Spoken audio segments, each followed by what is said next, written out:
안녕하세요. 순환 조선생입니다.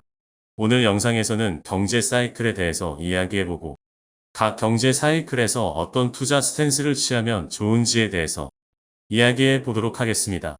매우 기초적이고 상식적이지만 배우지 않으면 잘 모르는 부분이기 때문에 다루어 보려고 합니다. 먼저 경제 사이클에 대해서 알려면 경제가 무엇인지부터 알아야 할 것입니다. 국어사전에 경제를 검색해보니 이렇게 나오네요. 경제는 재화와 용역을 생산, 분배하고 소비하는 인간의 행위를 기반으로 하는 사회현상이다. 무슨 소리인지 1도 모르겠군요. 경제는 경세재민이라는 고사성어의 줄임말이라고 합니다. 경세재민은 세상을 경영하고 백성을 구제한다라는 뜻입니다. 사람들이 잘 먹고 잘 사는 것이 경제라고 할 수도 있겠네요. 경제를 한 문장, 한 단어로 딱 설명하기는 정말 어렵습니다만 시간 관계상 빠르게 경제를 설명해야 할 때 제가 사용하는 설명 방법은 돈의 흐름입니다. 생산 소비 분배로 이어지는 재화와 용역의 흐름이 경제라고 설명합니다.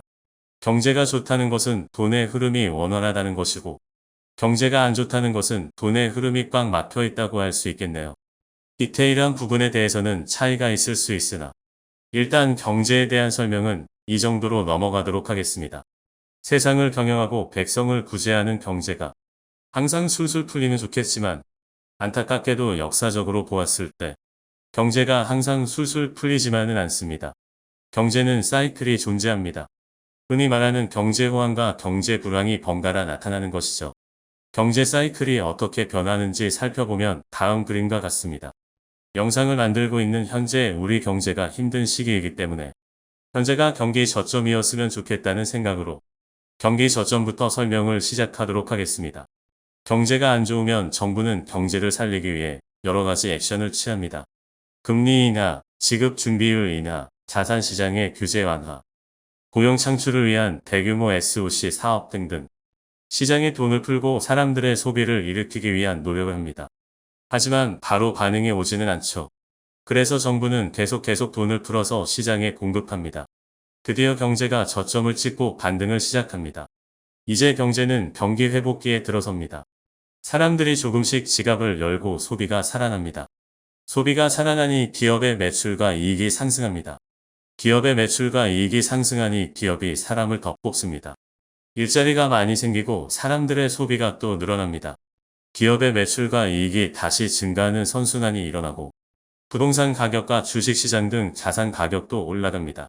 경기가 적절한 수준까지 회복을 하고 멈추는 것이 아니라 마치 관성이 작용하는 것처럼 더욱더 치고 올라가서는 경기 확장기에 진입합니다. 마치 술자리에서 어느 정도 취해서 그만 마셔도 위장에 남아있던 술이 점점 소화가 되면서 술을 마시지 않는데도 점점 더 취해가는 느낌이랄까요. 적당히 취하고 싶다면 취기가 올라왔을 때 술을 멈출 게 아니라 그 전에 술을 멈춰야 하지만 그게 참 어렵죠. 정부도 마찬가지로 경기를 가열시키지 않기 위해서는 적절한 정도로 돈을 풀다가 멈추어야 하지만 이 적절한 정도를 찾기가 너무나 어렵습니다. 정부는 이제 거품을 걱정하기 시작합니다. 이제 돈을 그만 풀어야겠다고 마음먹습니다. 테이퍼링을 시작하는 것이죠. 하지만 한번 탄력을 받은 경기는 쉽게 식지 않습니다. 사람들의 소비가 살아나니 물가도 상승하고 부동산 가격도 오릅니다. 이에 질세라 주식도 마구마구 올라갑니다.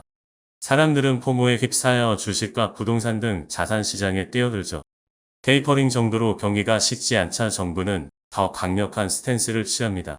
금리, 지급 준비율을 더욱 올리고 대출 규제 등을 강화하죠. 이외에도 정부는 여러 가지 방법과 강도로 경기를 식히기 위해서 안간힘을 다해 조치를 합니다.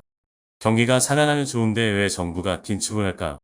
IT 버블 때를 떠올려보면 언젠가 거품은 꺼지고 거품이 클수록 더욱 많은 희생이 뒤따른다는 것을 알 수 있습니다. 어쨌든 정부의 가진 노력과 다양한 방법으로 인해서 경기는 정점을 찍고 식기 시작합니다. 이제 경제 후퇴기 단계에 진입합니다. 경제가 적절한 수준까지 떨어졌다고 생각한 정부는 긴축을 멈추지만 경기 확장기 때와 마찬가지로 후퇴하기 시작한 경기는 관성을 받아 후퇴를 멈추지 않습니다. 기업들이 투자를 줄이고 일자리가 줄어듭니다. 일자리를 잃은 사람들이 소비를 줄이고 다시 기업이익이 줄어드는 악순환에 빠져듭니다. 부동산 가격과 주식시장 등 자산 가격도 큰 폭으로 감소합니다. 경기 수축기에 진입하게 됩니다. 정부는 다시 경기를 살리기 위해서 노력합니다. 파동의 크기와 길이는 그때그때 다르지만 대부분 위의 4단계를 거치며 한 주기의 경제 사이클이 돕니다. 경제 사이클이 생기는 데는 여러 가지 복합적인 요인들이 있습니다. 소비자 심리, 정부 정책, 신용, 전쟁, 정치 등등. 경제 사이클은 통제는커녕 예측하기도 힘듭니다. 정부는 이 사이클의 진폭을 줄이고자 노력합니다. 하지만 미국 정부조차도 경제 사이클을 통제하지 못하니 말 다 했죠. 그럼 경제 사이클이 반복되는 것은 그렇다고 치고 투자자인 우리는 어떻게 이용하면 좋을까요? 경제 상황에 따라서 사팔사팔을 하면 수익이 날까요? 안타깝게도 주식시장은 실물 경제보다 6개월에서 1년 정도 선행한다고 알려져 있습니다. 그렇기 때문에 실물 경제를 보고 투자를 하면 이미 늦은 것이죠. 그래서 사람들은 시장의 카나리아를 찾기 위해서 노력합니다. 탄광의 카나리아란 말이 있습니다. 과거에 탄광에서 일하던 광부들이 일산화탄소나 유독가스에 죽거나 다치는 일을 피하고자 일산화탄소와 유독가스에 민감한 동물인 카나리아를 갱도에 같이 데리고 간 것에서 유래했습니다. 그때에 앉아있던 카나리아가 세장 바닥으로 추락하면 광부들이 빤스런을 할 타이밍이 된 것이죠. 투자 시장에서도 많은 사람들이 카나리아를 찾습니다. 주식이 바닥을 다지고 있을 때 미리 바닥을 알아내 매수를 하고 주식의 정점을 미리 알아내 매도를 하기 위해서 말이죠. 흔히 알려져 있는 카나리아를 몇 마리 소개해 보겠습니다. 먼저 한국의 수출이 세계 경제의 카나리아로 표현하곤 합니다. 우리나라는 무역 의존도가 전 세계 국가들 중에서 가장 높은 편이고 통계도 실시간에 가깝게 빠르게 발표합니다. 실제 한국 수출입 통계는 블룸버그에 세계 경제를 보는 데 유용한 12개 지표에 포함되어 있습니다. 그렇다면 한국의 수출이 증가하면 얼른 VT ETF에 투자하면 될까요? 참고로 VT ETF는 전 세계 주식시장에 투자하는 ETF입니다. 두 번째 카나리아도 소개해 드리겠습니다. 두 번째 카나리아는 방금 전보다 더욱 개꿀입니다. 경제 주기는 원자재 주기의 카나리아고 주식 주기는 경제 주기의 카나리아입니다. 채권 주기는 주식 주기의 카나리아죠. 세상에 이렇게 쉬운 투자가 있을까요? 채권이 오르는 것을 보면 주식에 투자하면 됩니다. 주식이 어느 정도 오르고 나면 주식을 팔고 얼른 원자재를 사놓으면 되겠군요. 세 번째 카나리아는 꿀 오브 꿀입니다. 바로 섹터 간의 카나리아입니다. 금융, 자동차, 테크놀로지, 자본재, 기초소재, 에너지 등등의 순서로 섹터 간의 순환매가 이루어진다고 합니다. 순서대로 사팔사팔을 하면 금방 부자가 되겠네요. 그런데 왜 세상 사람들은 부자가 되지 못하는 걸까요? 이론대로 되면 얼마나 좋겠습니까마는 이론은 많은 변수들을 배제하고 단순화된 경우가 많습니다. 이론이 전혀 의미가 없다는 의미는 절대 아니지만 실제로 백테스트를 해보아도 이론과 실제가 다른 경우가 많습니다. 현실 세계는 훨씬 복잡하고 다양한 변수가 존재하죠. 환경 변화, 자원, 기술 발전 등등. 거기에 정치 등의 인간 요소가 개입하게 되면 더욱더 이론 모델의 실제 구현을 복잡하게 만듭니다. 이론과 실제가 정확히 일치하지 않기 때문에 마켓 타이밍을 잡는다는 것은 매우 어려운 일입니다. 그렇다면 도대체 경제 사이클의 어느 시점에 투자를 하고 또 언제 현금을 확보해야 할까요? 혹시나 시장의 카나리아를 기대하고 이 영상을 클릭하신 분이 있다면 정말 죄송합니다. 제 영상을 꾸준히 보신 분이라면 아마 짐작하실 것입니다. 저는 시장의 카나리아를 발견하지 못했고 앞으로도 못할 것 같습니다. 하지만 한 가지 확실한 것이 있습니다. 경제 사이클이 도는 와중에 자산 가격은 점점 우상향한다는 것입니다. 제가 올린 지난 영상인 제로 조선생에 보면 MZP 모델 가설로 자산 가격의 우상향에 대해서 설명하고 있습니다. 물론 제가 만들어낸 개똥 같은 가설이니 진지하게 보진 말아주세요.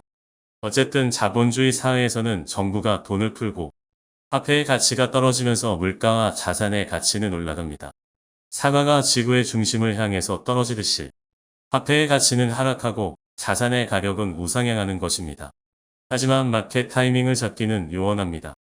우리 같은 개미들이 할 수 있는 최선의 행동은 한 가지입니다. 바로 적립식으로 꾸준히 우량한 자산을 모아가는 것이죠. 오늘도 너무 허무한 결론이었나요? 이런 적립식 투자가 미련하다고 생각하는 분들이 있을 수 있습니다. 하지만 마켓 타이밍, 시장 예측, 대응 등을 말하면서 하나의 잭을 외치는 유튜버들은 대부분 사기꾼.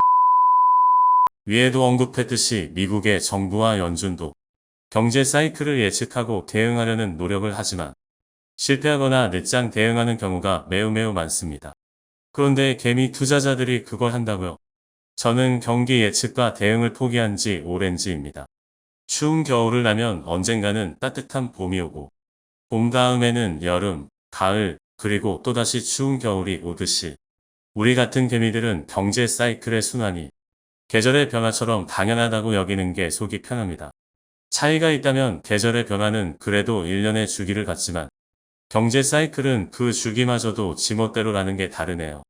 오늘도 허무한 결론을 위해서 주저리 떠든 것 같습니다.